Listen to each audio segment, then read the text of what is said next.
It's an incredible moment when a true titan of cinema, now at the venerable age of 94, Clint Eastwood, unveils a list of people he hopes won't be present at his memorial. Born Clint Eastwood Jr. on the last day of May in 1930, in the vibrant city of San Francisco, California, this figure is a monumental legend in American filmmaking, whose career has impressively stretched across more than 7 decades. Having been brought up amidst the economic hardship of the Great Depression, Eastwood's childhood was characterized by modest means and continuous relocation. A consequence of his father's work as a steel industry laborer, these formative experiences in his early life were crucial in forging the rugged, self-reliant spirit and tenacious work ethic that would later define both his on-screen roles and his own philosophy of life. After he completed his secondary education in Oakland, he took on a string of diverse jobs. He was a lumberjack, a swimming instructor, and even a pump attendant at a gas station before being conscripted into the U.S.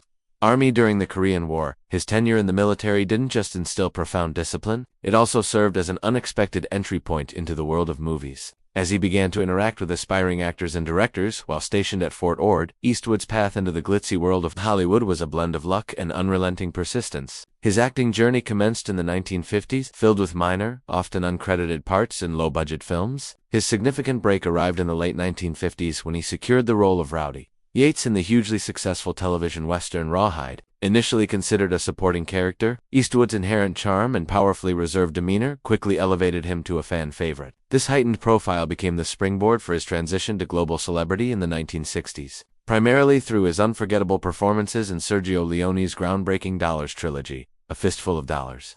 In 1964, For a Few Dollars More in 1965, and The Good, the Bad, and the Ugly in 1966, these spaghetti westerns didn't just revitalize the entire western film genre, they introduced the world to Eastwood's quintessential persona, the quiet, morally ambiguous anti-hero characterized by an intense gaze and remarkably sparse dialogue. As his acting fame skyrocketed, Eastwood became the very personification of hardened masculinity, unflinching endurance, and harsh frontier justice. The 1970s saw him cement his status as a cultural icon by embodying Dirty Harry Callahan, the uncompromising, no-nonsense San Francisco police officer who became an emblem of American resolve and forceful law enforcement. During a period of considerable social unrest, the movie Dirty Harry in 1971 and its subsequent sequels captured the public's imagination, merging visceral action with sharp social commentary, all powered by Eastwood's signature intensity. These roles demonstrated not only his superb acting talent but also his intuitive grasp of the cultural zeitgeist, resonating with audiences who felt frustrated by bureaucracy and the rising tide of crime. Yet, Eastwood was never content simply being an actor in front of the lens. He executed a highly successful move behind the camera, marking his directorial debut with Play Misty for Me in 1971, a psychological suspense film that showcased his innate skill for storytelling and his distinct artistic vision. Over the ensuing decades, Eastwood established a reputation as a virtuoso director and producer. He garnered praise for his efficient, economical approach to filming, his emotional subtlety, and his remarkable ability to elicit incredibly strong performances from his cast. He both directed and starred in a multitude of films that achieved critical acclaim, including Unforgiven, a masterpiece that earned him Academy Awards for both Best Director and Best Picture, definitively cementing his position among the great auteurs of modern filmmaking. Unforgiven offered a challenging, revisionist perspective on the Western, deliberately dismantling the very myths he had helped to create, and presenting a more profound, morally intricate narrative. His directorial scope is truly astonishing, ranging from deeply moving dramas like $1 Million Baby in 2004, which brought him his second pair of Oscars, to biographical and historical epics such as Letters from Iwo Jima in 2006, Gran Torino in 2008, American Sniper in 2014, and Richard Jewell in 2019. Eastwood has consistently explored universal themes of valor, self-discovery, forgiveness, and the fundamental American experience. His talent for approaching profoundly human narratives with both subtlety and dignity has won him high praise from both critics and the public. Unlike many of his Hollywood contemporaries, Eastwood has always maintained complete creative autonomy over his projects, frequently working with tight budgets and fast production schedules, which has earned him enormous respect for his professionalism, efficiency, and artistic integrity. Beyond his groundbreaking work in cinema, Clint Eastwood has led a truly multifaceted existence, engaging in roles as a music composer, an entrepreneur, and a political figure. A passionate devotee of jazz music, he has personally written music for a number of his own films, and has been a consistent champion of jazz artists throughout his career. From 1986 to 1988, he held office as the mayor of Carmel, California, illustrating his commitment to community involvement and local governance. In the business world, he has been involved in real estate, owned restaurants, and established the highly successful production company Malpaso Productions, which has been responsible for producing the vast majority of his films since the 1970s. On December 19, 1953, Clint Eastwood entered into his first marriage with Margaret Neville Maggie Johnson, a model and administrative assistant whom he met on a blind date set up by mutual friends. At that point, Eastwood was merely an aspiring actor with minimal credits to his name. Their union marked the beginning of a decades-long partnership that would endure both Eastwood's meteoric ascent to global fame and a significant number of personal difficulties. Their marriage weathered numerous challenges, including Eastwood's extended absences due to filming, and his widely known reputation for romantic affairs outside the marriage. Despite these issues, Maggie remained by Eastwood's side through the critical foundational years of his film career, including his breakout success in the Rawhide television series and his subsequent triumph. With Sergio Leone's Dollars trilogy of spaghetti westerns in the 1960s, together, Eastwood and Maggie raised 2 children. Their son Kyle Eastwood arrived in 1968 and would ultimately follow a path to becoming a respected jazz musician and composer, contributing his work to several of his father's movies. Their daughter, Allison Eastwood, born in 1972, pursued her father's profession in the entertainment field, working as an actress, director, and fashion model. Allison appeared in several of Clint's features, including Tightrope in 1984 and Midnight in the Garden of Good and Evil in 1997, and she later directed the major motion picture Rails and Ties in 2007. Despite their shared personal history and their children, the marriage between Eastwood and Johnson reportedly faced increasing strain, attributed to his extramarital relationships and a growing emotional distance between the pair. After many years of separation and public speculation, they officially divorced in 1984. The divorce settlement was substantial, reflecting Eastwood's considerable wealth and celebrity by that time. Reports indicate that Johnson received a settlement somewhere between $25 million and $30 million, which was noted in the press as one of the most significant Hollywood divorce settlements of that era. Years later, Eastwood married for a second time, this time to Dina Ruiz, a television news reporter who was more than 30 years his junior. The two initially crossed paths in 1993 when Ruiz was assigned to interview Eastwood for a piece on the critically lauded Western that had won him the Academy Awards for both Best Director and Best Picture. Their professional interaction soon blossomed into a romantic partnership, and the couple exchanged vows on March 31, 1996, in a private ceremony held at Clint's personal estate in Carmel Beathasee, California, the same town where he had previously served as mayor in the 1980s. That same year, Eastwood and Ruiz celebrated the birth of their daughter, Morgan Eastwood. In December 1996, unlike some of Eastwood's other children, Morgan has mostly avoided the public spotlight, though she did make occasional appearances with her parents, including on the 2012 reality television program Mrs. Eastwood and Company, which centered on Dina's life and featured members of her extended family. Despite public efforts to project a unified image, the marriage eventually collapsed, and in August 2013, Ruiz publicly announced that they had been living apart for some time. The divorce was finalized in 2014, signaling the conclusion of Eastwood's second formal marriage. Throughout his extensive life, Clint Eastwood has been famous not only for his iconic filmography and directorial triumphs, but also for his intricate personal life, particularly his many relationships and offspring. In addition to Kyle, Allison, and Morgan, Eastwood is known to have fathered at least 5 other children with different women, though he has consistently declined to publicly confirm the exact total number of his children. Among these are Kimberlyn Eastwood, born in 1964 from an earlier relationship with the dancer Roxanne Tunis, and Scott Eastwood, born in 19, who has established a successful acting career in his own right, and bears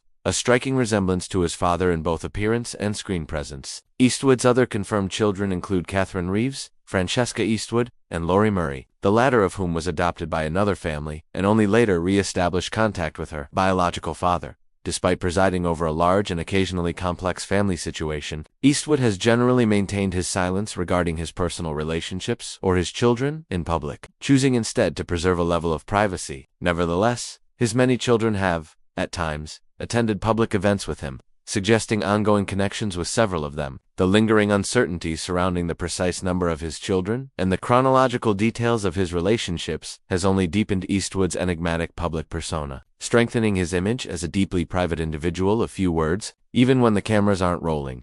Now, we come to the shocking revelation. At the ripe old age of 94, Clint Eastwood discloses the names of those he wishes to exclude from his funeral. Now a towering 94 years old, The legendary actor and director has invested over 7 decades crafting one of the most formidable careers in the annals of Hollywood. From his early days as the quiet cowboy on Rawhide to his unforgettable parts in Sergio Leone's spaghetti westerns, and his later transformation into an acclaimed director with masterpieces like Million Dollar Baby and Gran Torino, Eastwood has become the definitive emblem of tough masculinity, personal freedom, and old-school principles. As he approaches the final chapter of his remarkable life, Eastwood has grown increasingly reflective about his legacy, his core beliefs, and the individuals he once saw critically. Doesn't want to pay their respects when he is no longer here? In an unguarded discussion, Eastwood reportedly shared a surprising roster of people he hopes will not be in attendance at his final farewell, a result of years of philosophical disagreements, personal grudges, or deeply ingrained ideological differences. Among those he singled out are John Wayne, Leonardo DiCaprio, Tom Hanks,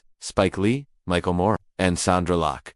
Let's start with John Wayne. While both Eastwood and Wayne are cinematic giants, especially within the Western genre, their relationship was famously fraught with tension. Wayne reportedly detested the morally questionable protagonists Eastwood often embodied, particularly in films such as High Plains Drifter, which Wayne felt tarnished the honorable image of the American cowboy. Eastwood once sent a screenplay to Wayne, hoping for a collaboration, but Wayne rejected it outright, declaring the film was perverse and failed to reflect the heroism he believed should define the Western narrative. Eastwood, though respectful of Wayne's monumental contribution, felt that the Duke was disconnected from the more nuanced and authentic stories he wanted to tell. Even though Wayne passed away in 19, Eastwood is said to have commented that if Wayne could somehow make an appearance at his funeral, he would much prefer he kept his distance. A final, symbolic nod to the ideological chasm that separated them until the very end. Next up is Leonardo DiCaprio. Although both men have collaborated with Martin Scorsese and are formidable Oscar-winning forces in their own right, Clint Eastwood allegedly finds DiCaprio's vocal climate activism and political posturing tiresome.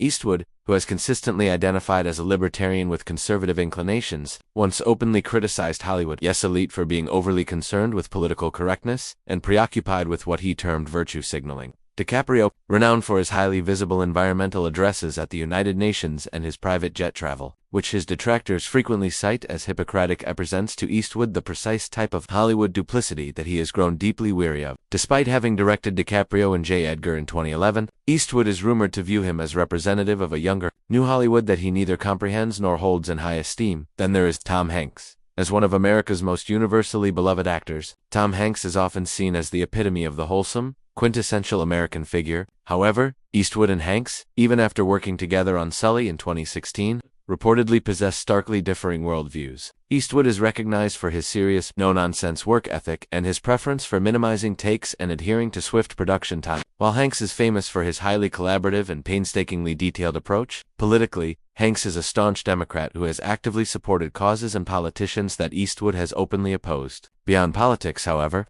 Eastwood may have felt that Hanks's public image as America's dad simply does not align with his own grittier, more cynical perspective on American society and its institutions. He allegedly remarked that Hanks's presence at his funeral would feel out of tune with the harsh realities of the life he actually lived. There's absolutely no affection lost between Eastwood and director Spike Lee. Lee publicly attacked Eastwood in 2008 concerning his war films, Flags of Our Fathers and Letters from Iwo Jima, accusing him of a failure to acknowledge and include black soldiers in his depictions of World War II. Eastwood immediately retaliated, maintaining that historical accuracy had dictated the casting choices and instructing Lee to shut up rather than provoke needless conflict. The resulting dispute became intensely heated and attracted considerable media attention, evolving into a rare public rift between two prominent directors. Eastwood, who values absolute control and strongly dislikes having his decisions questioned, reportedly views Lee as a polarizing personality whose attendance would symbolize the kind of performative activism for which Eastwood has zero tolerance. Perhaps the most predictable individual on Eastwood's hypothetical list of known attendees is Michael Moore, and Eastwood have clashed directly and forcefully in the past. In 2015, Moore openly criticized Eastwood's American Sniper for what he viewed as the glorification of violence and the promotion of a jingoistic perspective on warfare. Eastwood, in response, once famously said that if Moore ever approached him with a camera, he'd kill him, a statement he later claimed was made in jest, but which nonetheless revealed the depth of their mutual hostility. Moore's aggressive documentary style, coupled with his vehement anti-gun and anti-war positions, stands in direct opposition to Eastwood's reverence for American servicemen, Second Amendment rights, and his core individualist principles. Eastwood is rumored to have suggested that the notion of Moore delivering a eulogy or tribute at his funeral would represent the ultimate, final irony. The most emotionally charged name on the list is unequivocally Sandra Locke. Eastwood's former, longtime romantic partner, and frequent leading lady. The two shared an intensely complicated 14-year relationship that culminated in a bitter, highly publicized legal battle. Locke accused Eastwood of emotional abuse and career sabotage, initiating multiple lawsuits against him that dragged on for years. Although Eastwood ultimately settled the matter out of court, the profound animosity between them never subsided. Even though Locke passed away in 2018, Eastwood has reportedly stated that if there were any mechanism for spirits to affect the living, he would desperately hope Locke would not be hovering around his final rites. Her presence, he felt, would dredge up too many unresolved, painful emotions and serve as an unwelcome reminder of a deeply traumatic period in his life that he prefers to keep firmly buried. Ultimately, Clint Eastwood remains just as fiercely autonomous and unapologetic as he has ever been. As he approaches the conclusion of a long and legendary life, his reflections on his legacy, loyalty, and integrity continue to be governed by the very same fundamental principles that established him as a